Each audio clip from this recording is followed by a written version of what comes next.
بسم اللہ الرحمن الرحیم، السلام علیکم۔ پروگرام ہے دنیا میرے آگے اور میں ہوں مشتاق منہاس اور میں نصرت جاوید۔ مشتاق منہاس صاحب، ظاہر ہے کہ آج ساری نظریں فوکس ہوئی ہیں گڑھی خدا بخش، اور وہاں پہ صدر صاحب کی تقریر بھی تھی۔ 3 سال ہو گئے حکومت میں، تو آج میں کچھ ایکسپیکٹ کر رہا تھا کہ کوئی بڑی سالڈ قسم کی ایک تقریر ہوگی جس میں کوئی سیاسی پیغام بھرپور قسم کا ہوگا۔ وہ برادر مجھے فرینکلی کوئی نظر نہیں آیا، اور کچھ نہیں۔ آپ کو یاد ہوگا جب رحمان ملک صاحب جو ہیں سکھر کو روانہ ہو رہے تھے تو انہوں نے مجھے اور آپ کو انتہائی اعتماد کے ساتھ یہ کہا تھا کہ ہم نے ایک ایک بندہ جو انوالو تھا اس کے بارے میں پتہ چلا لیا ہے کہ کیسے قتل ہوا، کہاں پہ یہ سازش بنی، کس نے پلان کیا۔ لیکن انہوں نے یہ بھی کہا کہ ہم اس کو اس دن اعلان نہیں کریں گے۔ بہرحال جو ہم نے تقریر سنی تو اس میں تو یہ کہ پریزیڈنٹ صاحب نے وہ جو پرانی بات چل رہی تھی کہ جی بیت اللہ محسود نے مروایا اور ایک قسم کا بات ختم کر دی۔ اب ہمیں اپنے طور پر یہ محسوس بھی ہو رہا تھا کہ جی بڑی قوتیں گینگ اپ کر رہی ہیں اس حکومت کے خلاف۔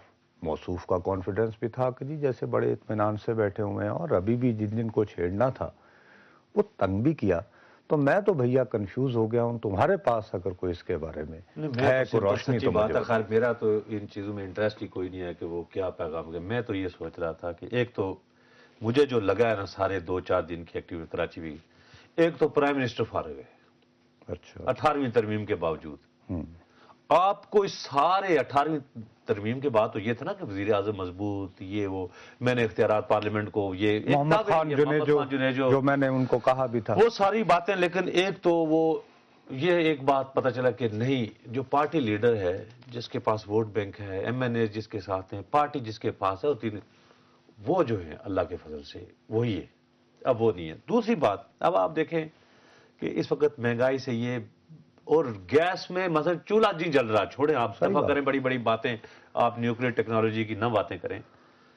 ہمیں وہ بتا رہے ہیں بی بی، مطلب ہمیں وہ کریں گے ٹھیک ہے یار، آج کہا میں بھی دکھ ہے ساری چیزیں، بی بی میں نے بچے پڑھا لیے ہیں، یہ بلاول تھا اس نے ابھی فلاں کیا، لا نہیں کیا، اس کو بھی میں پڑھاؤں گا۔ بھائی آپ نے کوئی وطن کارڈ پہ بچے پڑھانے ہیں یار؟ آپ کے بچے تو ماشاءاللہ ویسے ہی اس کلاس سے تعلق رکھتے ہیں کہ آپ نہ بھی کریں وہ پڑھ جاتے۔ یہ جو 14 15 16 17 کروڑ عوام، اس کے لیے میسج مجھے نظر نہیں آیا بالکل پہلے توڑیے۔ تو اس لیے میں یہ کہتا ہوں کہ بھائی آصفہ، بختاور اور بلاول ان کا کوئی بھی نہ رہے تو ان کا مستقبل محفوظ ہے اس ملک میں۔ لیکن یہ گلی محلوں میں جو بچے بیٹھے ہوئے ہیں، اس کے لیے مجھے یہ تو بتائے کوئی کہ یار اس کے لیے بی بی نے نہیں آپ سے پوچھا کہ یہ میرے قوم کے بچے بھی پڑھائیں، ان کا کیا کیا؟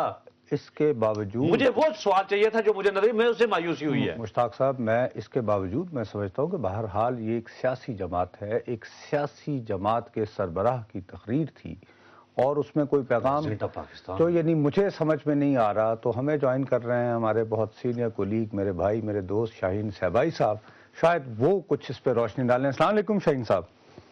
جی نصرت صاحب، السلام علیکم۔ بھائی صاحب، بات یہ ہے کہ میں تو اپنا سر پکڑے بیٹھا ہوں جب سے میں نے تقریر سنی ہے صدر زرداری صاحب کی۔ آپ کے پاس کوئی اس کی انٹرپریٹیشن ہے؟ کیا یہ ٹوٹل ڈسکنیکٹ ہے، اوور کانفیڈنس ہے، کیا ہے یہ؟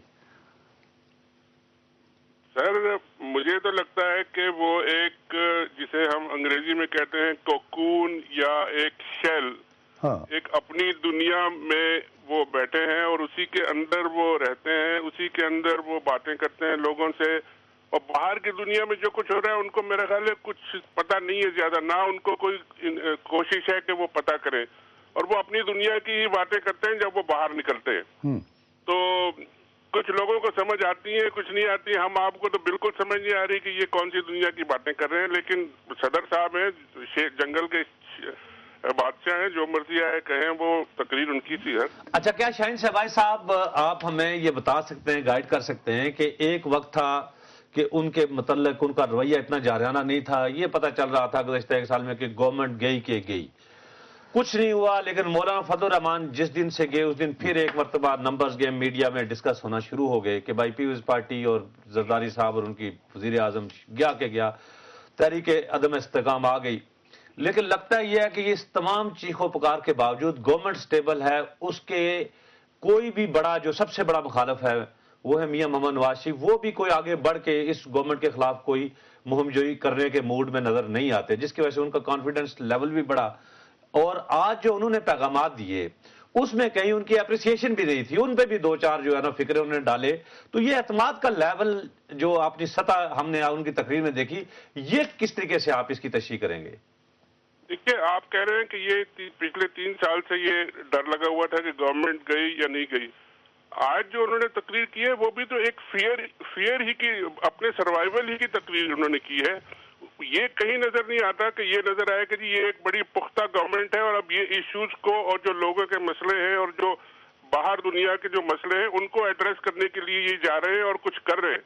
یہ تو صرف اپنے سروائیول موڈ میں ہیں اور ابھی تک ہیں، تو مجھے نہیں لگتا کہ وہ ان کا خطرہ ٹل گیا ہے، کیونکہ اگر خطرہ ٹل جائے تو پھر آدمی دوسرے طریقے سے بات کرتا ہے اور مسئلوں کی طرف جاتا ہے اور آگے بڑھ کے کچھ لوگوں کے مسئلے حل کرنے کی بات کرتا ہے۔ یہ تو صرف اپنی بچوں کی، اپنے آپ کی میں 2 سال اور پورے کروں گا، 2 سال تو 3 سال میں آپ نے کیا کارنامے دکھائے ہیں جو 2 سال میں اور کارنامے آپ دکھا لیں گے اور اس کے بعد پھر کیا ہوگا؟ نہیں شاہین، کہیں ایسا تو نہیں ہے کہ دیکھو آپ اور میں ہم حکومتوں کو آتا جاتا دیکھتے ہیں، شاید استعفیٰ کو ایسے ہو گیا ہوگا کہ ہم سے خبر کہیں چھپی ہوئی ہے۔ دیکھیں ایک بات تو ہے نا، مثال کے طور پر جیسے ابھی ایک سکیم شروع کی ہے بے نظیر موبائل فون والی، آہستہ آہستہ اس کو بڑھا کے 1.5 کروڑ جو پیپلز پارٹی کا ٹارگیٹڈ ٹائپ کا ووٹر ٹائپ کا ہوگا، اس کو موبائل بھی دے کے اپنے میسیجز دے رہے ہیں۔ تو 2 سال کا اعتماد ہو کہ الیکشن 2 سال بعد ہونے ہیں، تو آپ اس طرح کی ٹھنڈے طریقے سے آرام سے جو ہے ٹارگیٹڈ اپنی فوکسنگ کرتے ہیں کہ نہیں یہ بس ایسے ہی ایری فیری آئیڈیاز ہیں؟ نہیں، میں جو بات کر رہا ہوں وہ یہ کہ اپنی پارٹی کے لیے تو یہ صرف سروائیول اسی طرح کر رہے ہیں کہ اپنی پارٹی کو اگلے الیکشن میں ہم کس طرح جتوانا ہے۔ یہ جو ان کا بے نظیر پروگرام تھا یہ سب کیا تھا؟ صرف پارٹی کے لیے ہی تھا۔ اس میں عام لوگوں کا کتنا فائدہ ہوا ہے اور پورے ملک کے مسائل اور جو گورنمنٹ کا ایک رسپانسبلٹی جو ہوتی ہے ایک کہ پورے ملک کی اسٹریٹجیز، وہ ساری کی ساری اسٹریٹجیز وغیرہ جو کام کی چیزیں ہیں وہ تو انہوں نے ابینڈن کر دی ہے، وہ دوسرے لوگ اس کو ہینڈل کر رہے ہیں۔ یہ صرف اپنی پارٹی کا مستقبل اور اپنا مستقبل کے بارے میں یہ اسکیمز بھی لاتے ہیں، سارے پروگرام بھی انہی کے بارے میں ہوتے ہیں۔ پی آئی اے میں اتنے 1000 ہم نے پکے کر دیے، ان کو اب گھر بھی دیں گے۔ پی آئی اے کا اپنا بیڑا غرق ہو چکا اور وہ ان کو گھر بانٹ رہے ہیں۔ تو یہ جو یعنی اسٹریٹجی جو ہے یہ کسی حکومت کی اسٹریٹجی نہیں لگتی، یہ صرف اپنی ذاتی اور پارٹی کے انٹرسٹ کی لگتی ہے۔ اچھا، اب آپ سے آخری ایک سوال بریک پر جانے سے پہلے، آپ کیا یہ سمجھتے ہو کہ ٹھیک ہے تقریر میں تو اکنالج نہیں کیا میاں صاحب کا جو کنٹریبیوشن ہے، لیکن آج منصلائی کے دفتر پر چھاپا جو ہے وہ ایک طرح کا تھینک یو میسج ہے نواز شریف صاحب کو کہ جی آپ نے مجھے ڈی سٹیبلائز نہیں ہونے دیا، یا یہ کوئی اور کر گیا ہے؟ سر یہ کچھ سمجھ میں نہیں آ رہی۔ ایک طرف تو وہ باتیں کر رہے ہیں، انشورنس پالیسی اپنی لے رہے ہیں چودھری صاحبان سے اور نواز شریف کے خلاف، ان کی حکومت گرانے کی مل کے باتیں ہو رہی ہیں، پھر یہ اٹیک ہو رہا ہے۔ رانا ثناء اللہ صاحب کا میں بیان ابھی آپ ہی کے چینل پہ پڑھ رہا تھا کہ یہ ایک ڈرامہ ہے ان کو کلیئر کرنے کے لیے، تاکہ ان کو اس اسکینڈل سے نکال دیا جائے۔ ان کو انویسٹیگیٹ ہم نے کر لیا اور اب ان کا کچھ نہیں ہے، اور یہ بھی ایک ہو سکتی ہے اسٹریٹجی ان کی۔ یہ بھی ہو سکتا ہے کہ وہ پریشرائز کر رہے ہوں چودھری صاحبان کو کہ جی اگر آپ نہیں ملے تو پھر یہ بھی ہو سکتا ہے۔ تو یہ پولیٹیکل گیم تو ہو سکتی ہے، لیکن یہ اس وقت کیوں کی گئی ہے کہ اسٹیج میں ہے ان کے نیگوسیشنز اور وہ کامیاب ہو رہے ہیں نہیں ہو رہے، اس سے نظر آتا ہے کہ کچھ گڑبڑ ضرور ہے، ورنہ یہ نہیں ہوتا۔ جی آپ کا بہت بہت شکریہ۔ ناظرین وقت ہوا ایک بریک کا، اور بریک کے بعد پھر آپ کی خدمت میں حاضر ہوں گے۔